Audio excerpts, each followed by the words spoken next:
and put it back on. So that's the goal here. I want minimal amount of work to smog the car every 2 years. Even though I think in 2 years I'm probably not gonna have this car anymore, because I'll be done working on it. I'm pretty close to getting done working on it, but yeah. So the goal is, I think I don't want to put that piece of shit back on, man. If I have to, I'll work with that, and then that, and then ultimately, I think in the end, it'll be something like this. It'll be this can on this pipe here, and then I think that'll be the best. That's your best performance, and it looks stock. But I don't know if it'll pass smog. But I would have to put the injectors would have to go on, and then injectors would have to go on, and then the MAF would have to go on, and I have to make sure it runs properly. I think it'll run properly, but you know, let's just hoping the dude that tuned that chip, you know, knows what he's doing. That's all I'm saying.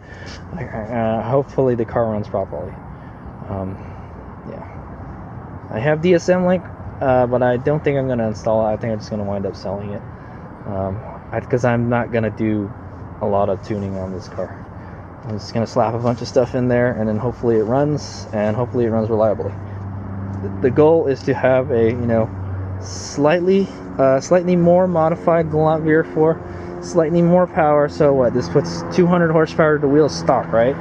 So I can bet you that this car is probably pushing 250 right now. It's probably pushing 250. I don't know to the wheels, but probably at the crank it's probably 250, because it's got that small 16G. It's got a better intake system, but the exhaust is like choking it off right now, and it's got an intercooler. So yeah, this car is it's probably putting out more power than stock, and it feels like it, dude. When it hits like 16 psi, it goes, man. That small 16G turbo is incredible. I love that turbo. But yeah, so yeah, that's the goal, to make it look stock, but still make it look stockish, but make it a little faster, and keep it reliable too at the same time. So I'm not gonna get crank up the boost to some insane levels, because that's when you start breaking stuff, you know, I'm happy with reliable 14, 15, 16 psi. I'll be happy with that, you know. And right now I can run this car at 16 psi, and it seems okay, but I don't feel that it's reliable, because I don't think it's getting enough fuel at 16 psi. So that's where the fuel pump comes in. That's where the injectors come in. That's where that MAF comes in there. I will see if I can get away with not putting that on, because I kind of like this guy's setup with this open filter here. But I heard that you can make 500 horsepower or something with the stock AFM on this. I mean, not the AFM, the MAF. So yeah, that's the kind of like that's kind of my future goals for this car. So that's I hope you've enjoyed my future goals vlog. Where I'm at with the car right now. Fix the brakes, fix the timing belt, put a bigger turbo. It's got pretty much a new engine in there, almost. The bottom end's still the same, but it's got a new head and everything. And I'm gonna raise the car up. As it stands right now, I am 100% not happy with the way this car handles. Okay. I won't say 100%. I'm 50% on like I like the handling, because there's not enough suspension travel. When you hit a bump or something, the car becomes unstable. It starts sliding and stuff. It's not safe to drive like that normally. It needs more suspension travel. So the car's going to be raised up. You can do that with the fuel coilovers. I can't do it. I don't know why. The collars are so tight. So I'm just going to take it to a shop and have them do it. And they'll do the alignment right there. So I'll kill two birds with one stone. I can't align the car myself anyways. But yeah, and then other than that, it's good to go. You can just drive this car and have fun, you know. I drive it when it's cool weather, not when it's hot, because it doesn't have AC, daggum. That's another reason I don't want to keep this car. But yeah, I upgraded the brakes. This car needed a major brake overhaul, at least for the front brakes. And then I don't like that those brakes are rusting, so that is going to be, man, what is this? don't like that those brakes are rusting, so I'm gonna go paint those. AutoZone calipers, no good. What else? So yeah, and then I'll probably do something with the exhaust. I had to fix the exhaust leaks. I've got some gaskets to install for the muffler and the kind of like the mid pipe. I'm gonna replace them because I smell an exhaust leak somewhere. If it's after the cat, it's okay, but I still don't like it, you know. What I don't want to, I'm up in the air whether I want to change the muffler or not to a performance muffler. I think what I'm going to wind up doing is, I'm going to buy a stainless steel downpipe, a nicer stainless steel downpipe that's a little bit bigger. I'm going to work it along. I have to keep the cat because I got to pass smog. And I think what I'm going to do is I'm going to have some 3-inch piping installed to the muffler.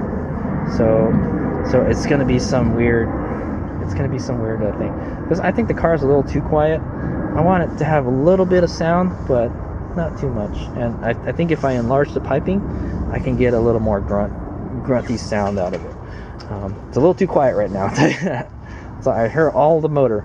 But anyway, and the turbo whooshing and all that stuff. But so it's going to be like 3-inch from the downpipe to the cat, then it's going to get back to stock. And so the cat's going to be the biggest restriction. So I'm just going to try to get rid of all the restrictions around the exhaust, and then I'm going to have a 3-inch pipe, a new 3-inch pipe, because I looked at the exhaust piping on this car, and it's all rusty and stuff and yucky. It's probably best to replace it with a new exhaust system, you know. And I'm just going to take it to a muffler shop and have them weld me a long mid pipe, a 3-inch mid pipe. And then I'm gonna have them weld it to the stock flange on the muffler, and then we'll just use the stock muffler, and hopefully that'll give us a little more flow. So yeah. As it is right now, the biggest restriction in this car is the exhaust. So that after I get this thing to pass smog and everything, and I do all the fuel upgrades and the reliability upgrades, then it's time to work on the exhaust. Because that's really what's choking the power off right now. But that may be a good thing, you know. That'll keep me from blowing the engine up, you know. But yeah, exhaust modification is in the future. So yeah, so that's my plan. That's my plan right now. I would like to keep this. I was thinking of selling this car after I smogged it this year, but I think I'm going to smog it. I'm going to get it to pass, and then I'm going to keep it for 2 more years and mod it, and then, you know, maybe if I really like it, I'll keep it, but I can't see it. I don't really want to keep this car because it doesn't have cruise control or AC in it, you know. It's a nice, luxurious sedan with, like, no AC or cruise control. What's up with that, you know? And it's a beast. It's heavy. But, of course, it's heavy. It's a huge sedan with a all-wheel drive, you know. There's no way you can get around that way. It's never going to handle better than the Eclipse, I'll tell you that. It's got more grip than the Eclipse, but the Eclipse will blow this car away just simply because the Eclipse weighs only like 2,800 pounds, okay? My Eclipse probably weighs around 2,800 pounds because I'm sure those brakes add some weight to it, but I have carbon fiber hood and all that good stuff on it, so this would be good weight savings to change this hood out with like a fiberglass one. Unfortunately, I can't find a fiberglass hood. Yeah, that hood is super heavy, man. You could save a lot of weight if you got rid of that. Yeah, so you're gonna get this car powered up and reliable. Those are and sleeper looking. And those are my goals for this car. Increase power, make it reliable power, and then make it sleeper, so it passes smog. There you go. That is pass smog without too much difficulty. Okay, is what I want to say. So those are my goals for this car in the next coming year, maybe. Hopefully it lasts a long time. I tell you this now, man. My Galant VR4 owner experience has not been good. I have not been happy with the ownership of this car, dude. It's got a lot of mods done to it, and like some of them I like and some of them I don't. It makes headaches here and there. So like I'm discovering now with this. But that's my goals. That's my future goals for this car. As of now. So hopefully this car will become reliable and fun to drive, but right now it's a piece of shit, man. I have so many problems with it, man, I'm telling you. And I'm just trying to address it. I'm hoping that once I get all this stuff ironed out, you know, once the car's done, it will be reliable, you know, because I've heard that, you know, the Galant VR4, as long as you take good care of it, it lasts a long time. But I haven't been. I mean, this, as you can see, this car has 150,000 miles on it, so it you know, it's been running. It looks quite good for a car with 150,000 miles on it. But after, what I've noticed for the 90s cars, after 150,000 miles, that's when everything starts falling apart, and that's kind of what's happening right now. And then the problem is, it's 2017, and it's getting harder and harder to find DSM parts. It's harder to find first-gen Eclipse parts, and obviously, Galant VR4 parts are very hard to find too.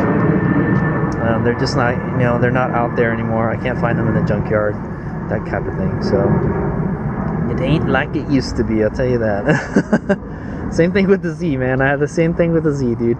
At one point, I remember that I could find like just like a whole row littered with Z's, you know, in the junkyard. Like maybe that was like a decade ago, and then now nothing. You'll be lucky to find one. You'll be lucky to find one Z in the junkyard, you know. From at least, you know, the early times. So yeah, that's my take on it. These cars are getting old. It's harder to find parts, so it's getting harder to take care of these stuff. Like the fuel filler problem. I could not get a new fuel filler hose because Mitsubishi doesn't make them anymore, and it is a common problem with this car.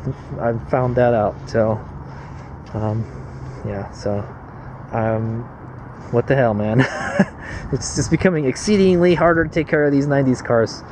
But you know what? I grew up in the 90s. You know, that's why I love these 90s cars. I grew up with these cars, so that's why the 90s was a time that I hold dear in my heart. Like this 90s Previa here. I have a 90s Eclipse too, so yeah, that, you know, the 90s was an important time for me. It's the time I grew up and got into cars. All right, so I hope you've enjoyed my my update vlog on like what am I gonna do with this car. That's my plans as of now, as of November 2017. Here's what I got.